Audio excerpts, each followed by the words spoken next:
نحمدہ و نصلی علی رسول الکریم اما بعد اعوذ باللہ من الشیطان الرجیم بسم اللہ الرحمن الرحیم وقال الذی آمن یا قوم اتبعون اہدکم سبیل الرشاد یا قوم انما هذه الحیاۃ الدنیا متاع وان الآخرۃ ہی دار القرار من عمل سیئۃ فلا یجزا الا مثلها ومن عمل صالحا من ذکر او انثى وهو مؤمن فاولئک يدخلون الجنة يرزقون فيها بغير حساب ويا قوم ما لي أدعوكم إلى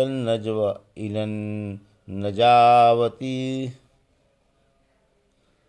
وتدعونني إلى النار تدعونني لأكفر بالله وأشرك به ما ليس لي به علم وأنا أدعوكم إلى العزيز الغفار لا جرم أن ما تدعونني إليه ليس له دعوة في الدنيا ولا في الآخرة وأن مردنا إلى الله وأن المسرفين هم أصحاب النار فستذكرون ما أقول لكم أفوض أمري إلى الله إن الله بصير بالعباد فوقاه الله سيئات ما مكروا وحاق بآل فرعون سوء العذاب النار يعرضون عليها غدوا وعشيا ويوم تقوم الساعة ادخلوا آل فرعون اشد العذاب۔ ابھی آپ نے سورہ مومن کی آیت 38 سے 46 کی تلاوت سماعت فرمائی۔ ان آیتوں کا ترجمہ اور تفسیر اس طرح ہے۔ وقال الذی آمن یا قوم اتبعون اہدکم سبیل الرشاد، آیت 38۔ یا قوم انما هذه الحیاۃ الدنیا متاع وان الآخرۃ ہی دار القرار، آیت 39۔ من عمل سیئۃ فلا یجزا الا مثلها ومن عمل صالحا من ذکر او انثى وهو مؤمن فاولئک يدخلون الجنة ويرزقون فيها بغیر حساب، آیت 40۔ ترجمہ: اس مومن نے کہا، بھائیو میرا کہنا مانو، میں تمہیں صحیح راہ بتاتا ہوں۔ عزیزو، اس دنیاوی زندگی سے صرف چند دن فائدہ اٹھانا ہے۔ یاد رکھو آخرت ہی دار القرار ہے۔ جس نے برائی کی اسے برابر سرابر بدلہ ملے گا، اور جس مرد یا عورت نے ایمان لا کر نیک عمل کیے وہ جنت میں جائیں گے جہاں انہیں بے حساب روزی ملے گی۔ یہ تھا ترجمہ سورہ مومن کی آیت 38 سے 40 کا۔ تفسیر 38-39۔ صالح مومن کا باعث۔ یہ مومن اپنی قوم کے سرکشوں اور مغروروں سے، جنہیں دنیاوی زندگی آخرت سے زیادہ پیاری تھی اور سب سے بڑے جبار کو بھول چکے تھے، فرما رہے ہیں کہ میں تمہیں بالکل سچی اور سیدھی بات بتاتا ہوں، بشرط یہ کہ تم میری بات پر عمل بھی کرو۔ فرعون نے تم سے جھوٹ بولا، اس کی بات بالکل غلط ہے۔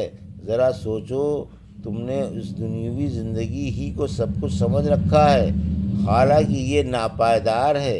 انسان چند دن اس سے فائدہ اٹھا لیتا ہے، پھر مر جاتا ہے۔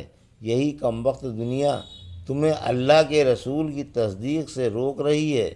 دیکھتے نہیں کس طرح دیکھتے ہی دیکھتے دنیاوی زندگی ہوا ہو جاتی ہے۔ بچہ جوان، جوان بوڑھا، اور بوڑھا آغوش لحد میں جا سوتا ہے۔ گزارا ہوا زمانہ ایک افسانہ سا معلوم ہوتا ہے، جیسے خواب دیکھا تھا، آنکھ کھلی تو کچھ بھی نہ تھا۔ بھلا اس ناپائیدار اور غدار و مکار دنیا سے کیا دل لگانا؟ البتہ آخرت ایک پائیدار دار القرار ہے، جسے زوال نہیں اور نہ وہاں سے انتقال مکانی ہے۔ ہمیشہ ہمیش کے لیے وہیں رہنا سہنا ہے۔ پھر یا تو نعمتوں سے کھیلنا اور موج اڑانا ہے، یا پھر جہنم کے اندوناک دائمی عذابوں میں ہمیشہ جلنا جھلسنا ہے۔ آیت 40۔ اللہ کے ہاں برائی کی برابر برائی ہے، لیکن نیکی کے ثواب کی حد نہیں۔ اس کا صلہ بے حساب ہے، نیکوں پر اللہ کی بے شمار مہربانیاں ہوں گی اور نیکی کا ثواب کبھی ختم ہونے والا نہیں۔ وَيَا قَوْمِ مَا لِي أَدْعُوكُمْ إِلَى النَّجَاةِ وَتَدْعُونَنِي إِلَى النَّارِ۔ آیت 41۔ تدعوننی لأکفر باللہ وأشرک بہ ما لیس لی بہ علم وأنا أدعوکم إلی العزیز الغفار۔ آیت 42۔ لا جرم أن ما تدعوننی الیہ لیس لہ دعوۃ فی الدنیا ولا فی الآخرۃ وأن مردنا إلی اللہ وأن المسرفین هم اصحاب النار۔ آیت 43۔ فَسَتَذْكُرُونَ مَا أَقُولُ لَكُمْ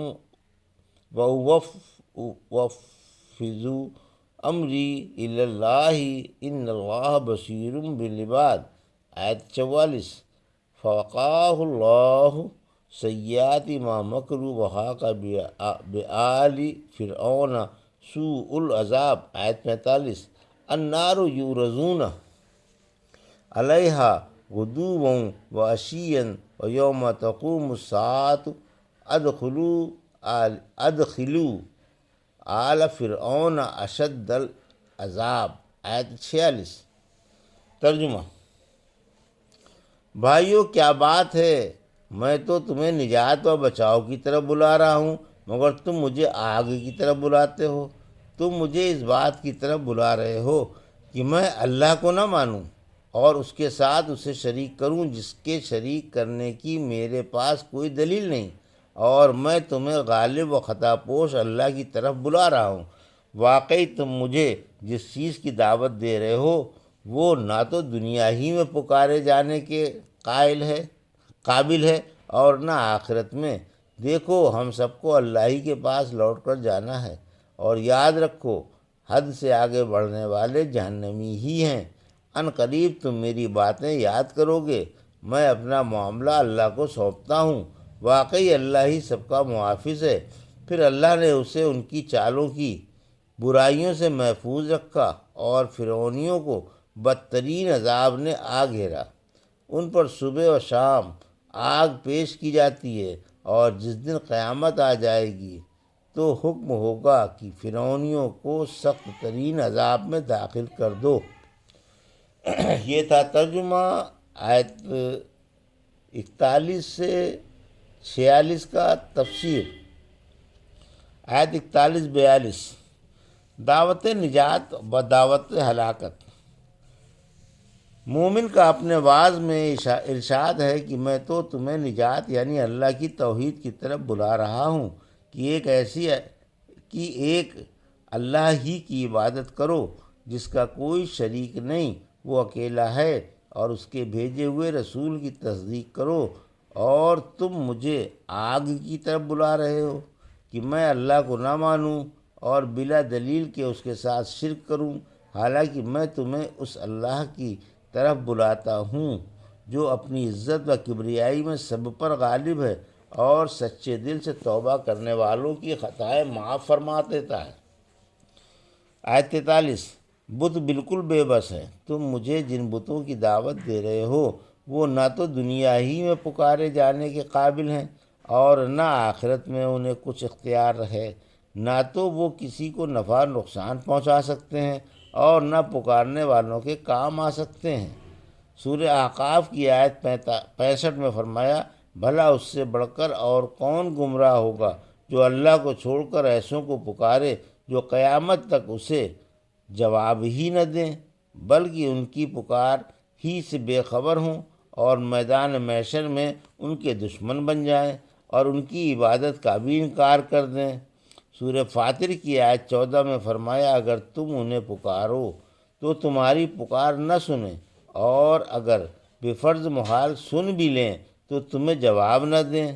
پھر فرمایا ہم سب کو اللہ ہی کی طرف لوٹنا ہے، یعنی ہمیں آخرت ہی کی طرف جانا ہے، وہاں ہر ایک کو اس کے عملوں کا بدلہ مل جائے گا، اور حد سے آگے بڑھنے والے اور اللہ کے ساتھ شریک کرنے والے دائمی جہنمی ہیں۔ آیت 44۔ کبھی نہ کبھی میری نصیحت یاد آئے گی، یعنی ان قریب میری نصیحت کی سچائی تم پر کھل جائے گی، اور میں جن باتوں سے تمہیں روک رہا ہوں ان کی مصلحت بھی تم پر روشن ہو جائے گی۔ وقت نکل جانے کے بعد میری نصیحت مانو گے اور اپنے فعلوں پر نادم ہوگے، مگر اس وقت کی ندامت بے سود ہوگی۔ میں نے تو اپنا معاملہ اللہ کے حوالے کر دیا، اسی سے مدد کا درخواستگار ہوں۔ تم سے قطع تعلق کر کے کہیں دور چلا جاؤں گا۔ اللہ اپنے بندوں کو خوب دیکھ رہا ہے، جسے وہ ہدایت کے قابل سمجھتا ہے اسے ہدایت دے دیتا ہے، اور جسے گمراہی کے لائق دیکھتا ہے اسے گمراہ کر دیتا ہے۔ اسی کی غالب حجت اور اس کی مکمل حکمت ہے، اور اسی کی تقدیر پوری ہوتی ہے۔ آیت 45۔ اس مخلص مومن کا صلہ۔ اللہ نے ان کی شرارتوں سے اس مصلح و مخلص مومن کو بچا لیا۔ دنیا میں تو حضرت موسیٰ علیہ السلام کے ساتھ غرق ہونے سے بچ گیا، اور آخرت میں جنت میں جا کر جہنم سے بچ جائے گا۔ اور فرعونیوں کو بدترین عذاب نے گھیر لیا، سب پانی میں ڈوب کر جہنم رسید ہوئے۔ آیت 46۔ عذاب قبر کا ثبوت، یعنی صبح و شام کی روحوں کو پر قیامت تک جہنم پیش ہوتی رہے گی، اور قیامت کے دن ان کی روحیں اجسام کے جہنم میں اکٹھی ہو جائیں گی، اور ان پر سخت ترین عذاب ہوگا۔ معلوم ہوا کہ عذاب قبر برحق ہے۔ چونکہ آیت مکی ہے، اس میں کافروں کے عذاب قبر کا ثبوت ہے، جس سے یہ لازم نہیں کہ مومنوں کو بھی گناہوں کی وجہ سے عذاب قبر ہو۔ البتہ حدیثوں سے ثابت ہے کہ مومنوں کے بارے میں ہجرت کے بعد علم ہوا کہ انہیں بھی عذاب قبر بعض گناہوں کی وجہ سے ہوتا ہے۔ صدیقہ رضی اللہ عنہا فرماتی ہیں کہ جب میں ایک یہودی عورت کے ساتھ کچھ سلوک کرتی تو وہ مجھے یہ دعا دیتی، اللہ تمہیں قبر کے عذاب سے بچائے۔ ایک دن میں نے اللہ کے نبی صلی اللہ علیہ وسلم سے پوچھا، کیا قبر میں بھی عذاب ہوتا ہے؟ فرمایا کون کہتا ہے؟ میں نے یہودیہ کا حوالہ دیا۔ فرمایا جھوٹ بولتی ہے۔ یہودی اکثر جھوٹی باتیں اللہ کی طرف منسوب کر دیتے ہیں۔ قیامت سے پہلے عذاب نہیں۔ پھر کچھ دن گزر جانے کے بعد آپ ایک دن عین دوپہر کو تشریف لائے۔ چادر میں لپٹے ہوئے تھے، آنکھیں سرخ تھیں، اور بلند آواز سے فرما رہے تھے، لوگو، اندھیری رات کے ٹکڑوں کی طرح قبر ہے۔ جو کچھ میں جانتا ہوں وہ تمہیں بھی معلوم ہو جائے تو ہنسنا چھوڑ دو اور روتے ہی رہو۔ لوگو، اللہ سے قبر کے عذاب سے پناہ مانگو۔ یاد رکھو، قبر کا عذاب برحق ہے۔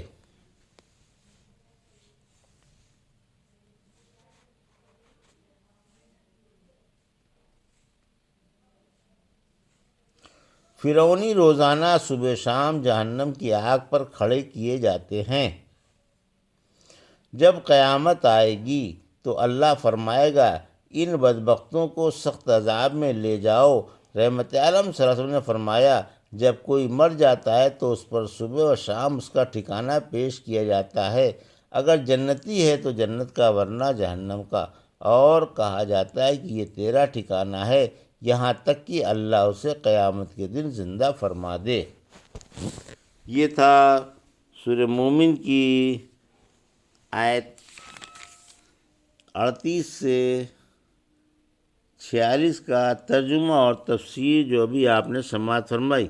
بارک اللہ لی و لکم فی القرآن الحکیم، نفعنا ایاکم بآیات الذکر الحکیم۔